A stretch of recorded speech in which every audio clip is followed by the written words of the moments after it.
want you in my arms when I want you. Oh, hello there. How are you doing?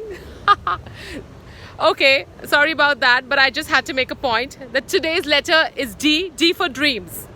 Well, what are we without dreams? You are nothing, I am nothing. We are all just nothing. Dreams are the most important things in the world. The most important word. Because if we don't dream, we can do nothing. I dream of being an author, a writer, a blogger, a singer.